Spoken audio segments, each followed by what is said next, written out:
শুভ সকাল বন্ধুরা। দেখো আমি তোমাদের সামনে আবার ফিরে এলাম একটা অত্যন্ত সহজ সরল এবং চমৎকার রেসিপি নিয়ে। চলো দেখে নিই আমরা কি বানাতে চলেছি।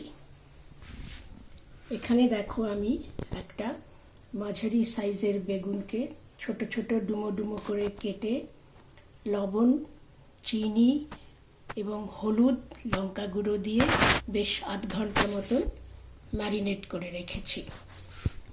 গ্যাসে আমি কড়াই চাপিয়ে দিয়েছি, তার মধ্যে দিয়ে দিয়েছি সর্ষের তেল।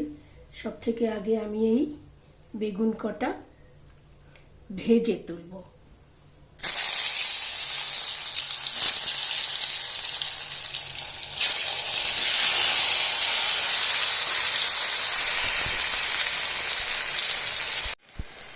বেগুনের টুকরো কটা সুন্দরভাবে ভাজা চলছে।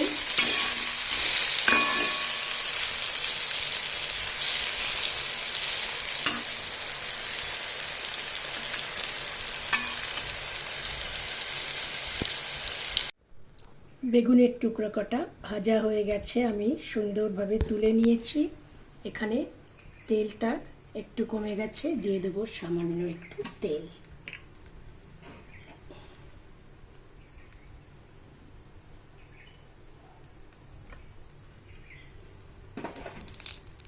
তেল দিয়ে দিলাম, তেলটা গরম হোক।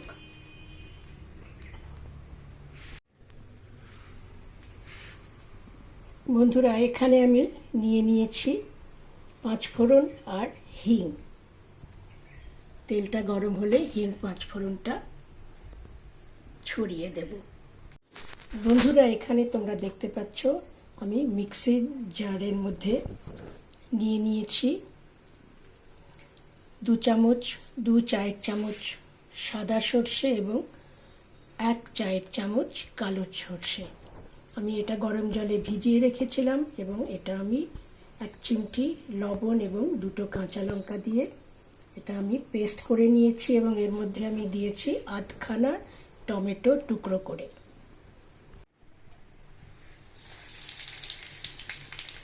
হিং 5 ফোড়নটা দিয়ে দিলাম। এবারে দিয়ে দেব এই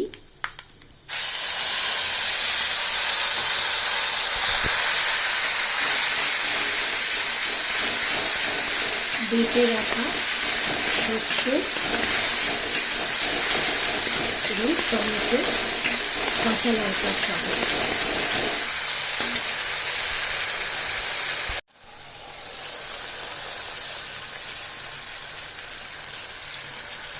মিক্সির জারটা ধুয়ে জল দিয়ে দিলাম।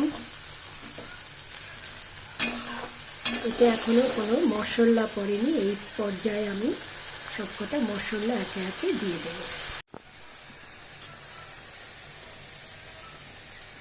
দিয়ে দিলাম 1/2 টিস্পুন হলুদ গুঁড়ো, 1/2 টিস্পুন লঙ্কা গুঁড়ো এবং 1 টিস্পুন এবং আরও 1/2 টিস্পুন ধনে গুঁড়ো। দিয়ে দিলাম 1/2 টিস্পুন লবণ। এবারে চলো এটা আমি মিশিয়ে দিই।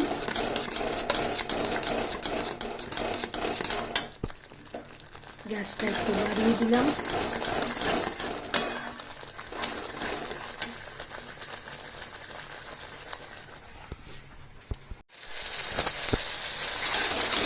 মশলাটা সুন্দরভাবে ভাজা হচ্ছে, যাতে নিচে লেগে না যায়। আমি তাই জন্য এই পর্যায়ে মিক্সি ধোয়া আর একটু জলও এতে দিয়ে দিলাম। আমার মিক্সিটাও পরিষ্কার হয়ে গেল এবং এটাতে প্রয়োজন মতো জলটাও পড়ে গেল।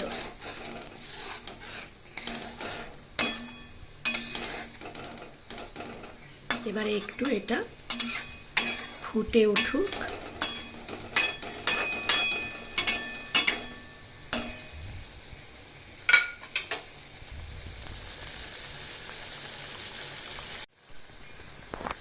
মশলাটা সুন্দরভাবে ভাজা চলছে।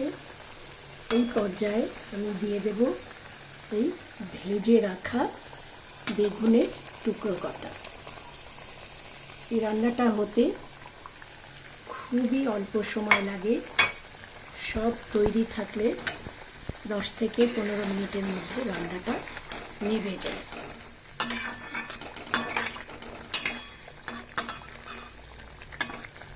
এবং নিরামিষ দিনে এটা একটি অতি উপাদেয় রান্না। এই পর্যায়ে আমি দিয়ে দিলাম এতে এই 1 চামচ চিনি।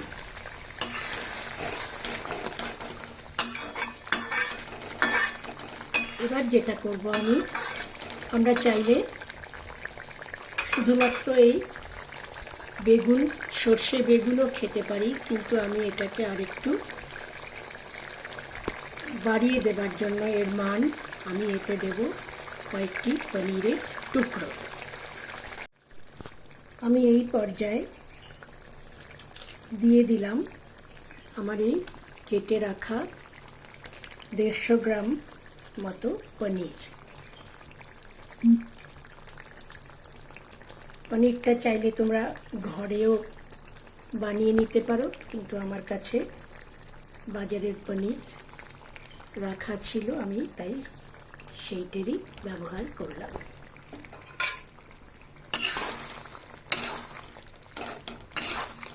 এটি একটি অতি উপাদেয় চটজলদি নিরামিষ রান্না।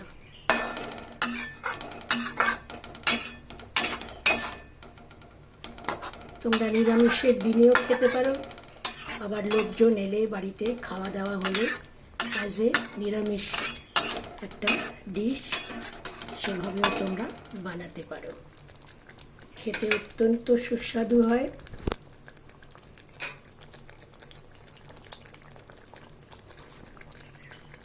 এবারে একটু তেলটা ছাড়ো।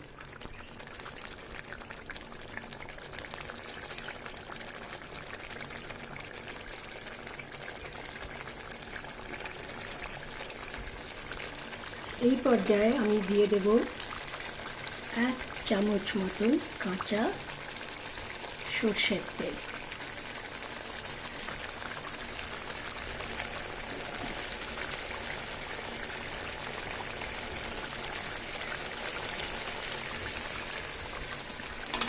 তেলটা ভালো করে মিশিয়ে দিই। দেখো আমার রান্নাটাও সুন্দরভাবে হয়ে গেল। এবারে আমি এটা প্লেটিং করে তারপরে ওপর দিয়ে ধনেপাতা ছড়িয়ে দেব।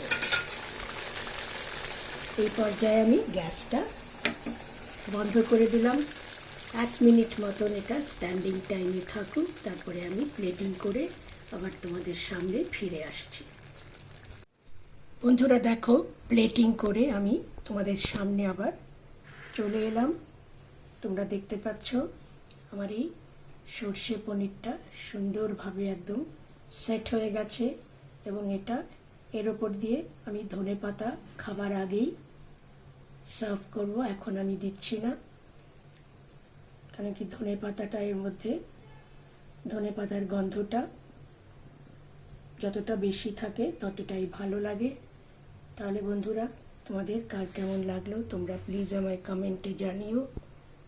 আজ তাহলে এখানেই আমার এই আজকের রান্নার ভিডিওটি শেষ করলাম।